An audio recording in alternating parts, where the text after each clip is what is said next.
한번 실질 임금 이야기를 한번 적어볼까요? 유럽은 실질 임금이 매우 높았다고 합니다. 앞에 보시면은 임금 이야기가 나오죠. 이 앞에서 좀 말씀드렸었는데요. 일단은 뭐 GDP가 높았습니다. 개인당 GDP하고 저기 네덜란드가 제일 높았고요. 그리고 뭐 영국이 높았었고, 영국의 이제 식민지들이 높았었죠. 미국만 해도 엄청 잘 살았습니다. 그 당시에.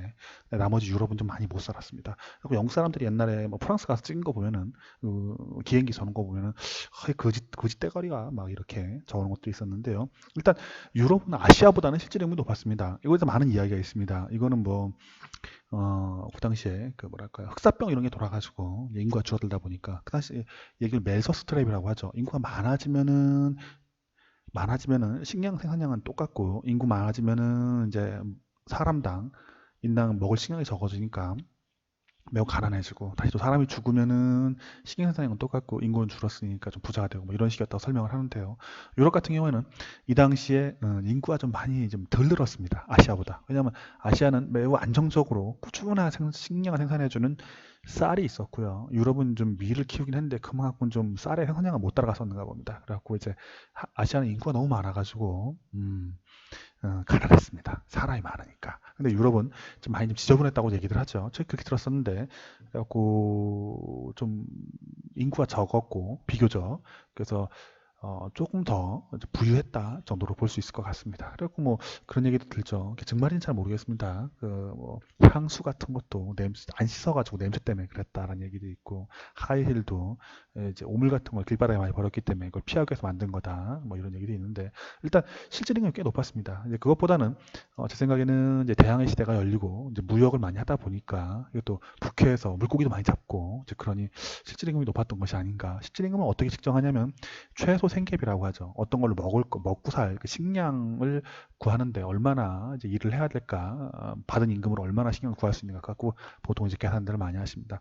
그래갖고 이제 고임금을 받게 되는데요. 이제 대표적으로 네덜란드나 또는 영국이 이제 임금을 많이 받으니까 이제 선도 국가가 되겠죠. 특히 영국이 이제 좀 규모가 있으니까 선도 국가 중에 부자 국가라고 봐야 되겠는데요. 당시에 신장이 좀 커집니다. 잘 먹으니까. 왜냐면 이제 실제로 임금이 높아진다는 얘기는 사실상 뭔가 많이 이제 먹을 걸 살 수 있다는 얘기거든요. 영국의 그 당시 노동자 같은 경우에 이제 별로 돈을 많이 벌지는 못하죠. 근데 다른 이제 프랑스나 아니면 뭐 오스트리아 아니면 뭐 이탈리아 사람들 같은 경우에 간신히 먹고 살 정도밖에 안 되는데 딱 먹고 나면 아무것도 못 하는데 영국 같은 경우에 조금 더 돈이 남았답니다. 그래갖고 맥주도 좀 사 먹고 애들도 교육도 시키고 이제 그 정도가 됐답니다. 잘 먹으니까 일단 신장이 좀 커졌답니다. 키가 커졌다는 얘기죠. 그리고 또 생각해보면 그렇습니다. 영국의 앞바다에는 네덜란드 있긴 한데 청어도 잘 잡아올 수 있고 이제 많은 어획량이 있었기 때문에 이제 그런 것이 아닌가 생각이 들기도 합니다.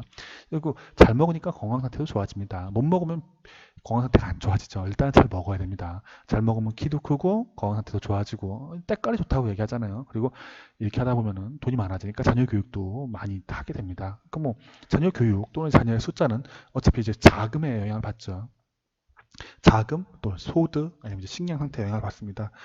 일단은 옛날 같은 경우에 많이 죽기 때문에 많이 낳죠. 근데 이렇게 다 자라갖고 성인까지 오질 못합니다. 질병도 많았었고, 또 하나는 잘 못 먹기 때문에 병이 잘 들었던 것인데, 잘 먹으니까 고임금 속에, 자녀 교육까지 시켜주는 인구도 늘어나면서, 애들 키도 커지고 건강 상태도 좋으면서 교육도 많이 시키는 상황이 영국에서 발생을 합니다. 그렇게 되면은 멜서스 트랩이라고 뭐 얘기 들어보니까 다시 또 사람들 못 살게 돼가지고 식량이 줄어들어 굶어 죽는 거 아니야? 라고 생각할 수 있는데 맞습니다. 그런데 네덜란드하고 영국은 약간 달랐습니다. 이유는 영국 같은 경우에 대규모 인원이 계속해서 외부로 빠져나갔었습니다. 어디로 가죠? 식민지로 갑니다. 지금의 캐나다, 그리고 미국, 호주, 그리고 뭐 약간 인도로도 가고요. 대규모 인원이 나갔고, 네덜란드 같은 경우에도 마찬가지입니다. 대규모 인원이 외부로 계속 빠져나가게 됩니다. 그래갖고, 네덜란드에 뭐 부자가 됐는데, 이유는 가난한 사람들 전부 다 잡아가지고, 잡아서는 아니, 다 꼬셔가지고, 손으로 계속 내보내고 있습니다. 인구가 그다지 많지 않은 나라인데, 계속 인구가 빠져나갔던 것이죠. 그래서, 영국 같은 경우에는 경제 발전을 위한 경제적 동기가 생겨납니다.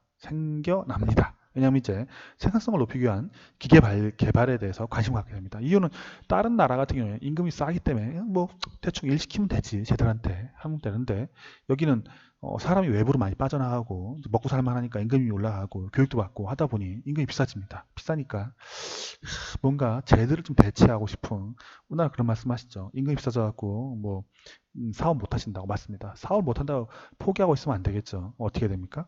사업을 잘 할 수 있게 길을 만들어내야 되겠죠. 임금을 줄 수 있는 건 뭐야? 해갖고 찾아내기 시작하는 겁니다. 어떻게 하죠? 기계화를 하려고 대들기 시작합니다. 기계화. 저희 뭐를 하죠? 뭐 지금 같은 경우에는 어떤 상황이 벌어지고 있죠? 한국에 고임금, 그러니까 최저임금을 올렸더니 상황이 포스에서 누르라고 하죠. 뭐 맥도날드나 롯데리아 가면은 이제 기계 산출로 신청을 하고 뭐 음식만 찾아가기만 하고 계산대에 사람이 사라져 버렸습니다. 이제 그런 식으로 얘들도 뭔가를 만들려고 했었고 그래서 기계의 개발에 대한 많은 욕구가 많이 늘어나고 이것이 산업혁명을 촉발하는 단초가 됩니다. 왜요? 그 당시에 산업 중에 제일 중요한 산업은 면직물 산업이었는데요. 사람이 입을 이제 옷을 만들 산업이었는데 여기엔 대규모 인력이 필요했었습니다. 그럼 어떻게 하면 여기 좀 사람을 좀 인건비가 비싸지니까 덜 집어넣고 쓸 수 있는 방법이 없을까? 고민하다 보니까 교육받은 사람이 많으니까 고민을 할 때 조금 더 천재들이 많이 튀어나오거든요. 다시 한 번 말씀드리죠. 말씀 틀렸네요. 천재들, 아니면 똑똑한 사람은 사람이 많을수록 많이 거기서 나타나게 됩니다. 영국에는 많은 사람들이 있었는데 다른 나라도 사람들은 많이 있었죠. 근데 교육받은 사람들이 적었기 때문에 천재들이 뭔가 새로운 걸 발견할 가능성이 적었었는데 영국 같은 경우는 많은 대중교육을 시작을 했기 때문에 부유해졌으니까 가능한 거죠. 무역을 통해서 돈을 많이 벌었기 때문에 앞에 말씀드렸던 삼각무역이나 이런 걸 통해서 또 해외 식민지에 무역을 하면서 돈을 벌어들였던 겁니다. 그들이 교육받은 사람들이 많았기 때문에 또 교육받은 사람이 많았던 이유는 사회가 좀 부유해졌기 때문에 교육받은 사람이 많아졌고 이것이 산업 발전을 위한 뭐랄까 지식인층을 많이 넓혀놨다라고 봐주시면 되겠습니다. 그리고 이들은 임금이 많이 올라갔기 때문에 임금 올라간 것을 대체하기 위해서 뭔가 임금 뭐랄까 좀 인력을 좀 덜 써도 되는 무언가를 만들려고 노력하다 보니까 산업계가 더 발전을 하고 산업혁명을 만들어냈다 정도로 봐주시면 되겠습니다. 예, 감사합니다.